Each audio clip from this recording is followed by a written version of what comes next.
Good morning, another good morning rant from MrFong, your favorite half Chinese. And today we're going to talk about the real enemy in the room. They're always telling us nowadays, China is our greatest enemy. But if we look at all reality, is it China that's raising our prices, or is it our capitalists that are raising our prices? Is China making our policies to contain our own people, to put sanctions on our own people, to deny them cheaper energy, or is it our governments that are doing it? Who is exactly our enemy? Look at the view, it's a beautiful view, right?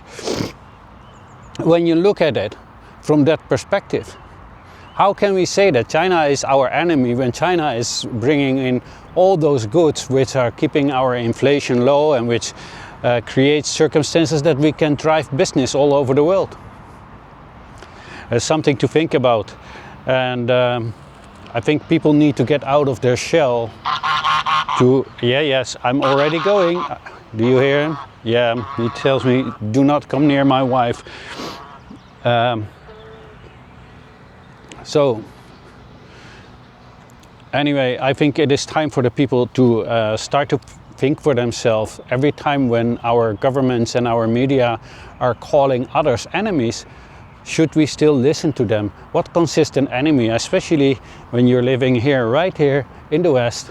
Can you still remember the last time somebody attacked us? Well, the only ones that attacked us in a short period of time was actually Germany. And a lot of people also suspect the United States of doing the boom boom with Nord Stream, right? Yet none of them is considered an enemy. But a country that is producing and manufacturing for our capitalists for a very cheap price, that actually should keep our inflation low, but doesn't because of these exact capitalists, because they want to take the majority of that money, and it's not going up to wages because everybody is working for them is not getting enough to make ends meet, right? So in what way did China become our enemy? This is something that we should start to think about. Why are we calling a country that is making quality products for us very cheap for a really, really good and decent, reasonable price? Why are we calling them an enemy? So that is just really, really something to think about. And why do we as people allow this to happen? Why do we let the Chinese diaspora in the West being vilified by our Western media and our government? Because that is exactly what's happening. Everybody who is living in the West, all the Chinese diaspora, is being vilified. Because we cannot escape it. The Chinese in China, they don't really care about what's said in our media, because they have a choice not to watch it, right? They do not, it doesn't directly pop up on the screen once they are opening their computer or look on whatever social media site they are using. For us as Chinese diaspora, it does. We cannot escape it. And wherever we go, we are being confronted by other people who think that we are somehow the most horrible people, but have never an answer on what we have done them wrong.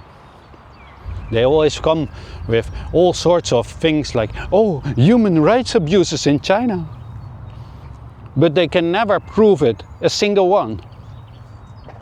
And when we talk about, oh, all the wars that the West has started on other nations, then they tell us we should not be talking about the history.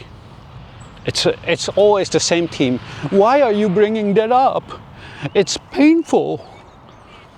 So yeah, I think it is time to start thinking and to start to do a little bit of soul searching, because a lot of times the people always talked about the Chinese people in the West, the diaspora, oh, they are so decent, they never bother us, they always hardworking, etc.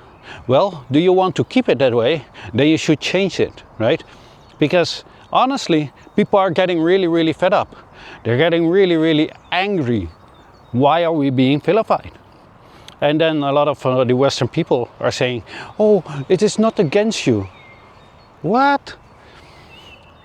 Not against us?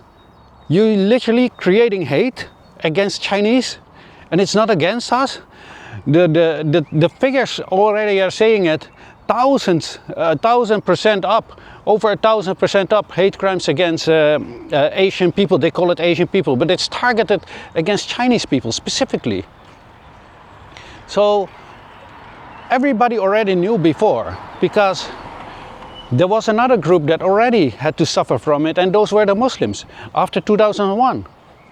And we knew what happened after the whole hate campaign that they started to make you believe that invading all those Muslim nations was a good idea, right? And until today, they are still being vilified and still being attacked, right? And now the same is going on with the Chinese people, the Chinese diaspora. So one day you might find yourself in something that the Chinese people, the Chinese diaspora really will change their mind on being that so-called quiet so-called foreigner. For whatever reason, we are always being also called foreigners, even when we are born here or are living here for generations long. So I hope that this will also set something to think for other people, and that people will start to think about, is this really what we want? And look at the beautiful view. Is this really what we want? Because, yeah, I have to walk back and forth because my bike is over there. Yeah, that was actually it. What I wanted to say is, why is China our enemy? And, you know, start to think what it does with the Chinese diaspora, because you bring a lot of hate upon us, a lot of crimes against us, and it's going to escalate at one point of time. We will not sit still and idle anymore, and one day it's going to be over, and people are going to separate from the other communities. And you know, if that's what you want, then keep pushing it. But don't say that MrFong did not warn you of what's going to come, because it's only naturally, if you are keep oppressing people, that's what's actually is happening now. Because even in the media, our media is literally going after Chinese people. I will come out soon with a story about something what happened when with another woman, how they tried to destroy her image and everything. Well, she had nothing to do with politics, right? This has got to stop. And if you're just a normal citizen, you know, just think about if you would be living in China and they would be doing this to the Dutch community or the American community or whatever community you are from. You wouldn't like that, right? You would like to be treated fairly, right? It is not necessarily to lie the whole day about China and to make Chinese people the subject and topic of every single story, to create as much hate as possible. It is not necessary, and it creates hate because it has been proven that it has. Right? There's no doubt about it. People have been vilified, people are being beaten up, spit on, and verbally, physically, and even sometimes until they lose their lives. So I hope everybody will start to think after this morning rant about these kind of things, and also think about what would happen if the Chinese all of a sudden say, yeah, this gotta stop, and we are going to create the circumstances to stop it. That would be a whole different story, right? So just think about it. Anyway, this was your morning rant that I did on another location, actually almost in the evening, but I wanted to, I forgot to record this morning, so I did it right now. And it's a beautiful place, as you can see. It's almost sunset, right? It's great to do this here. I hope you all enjoyed the video. If you did, then like, share, and if you have not yet, then follow. This was your favorite half Chinese, and as always, have a great day.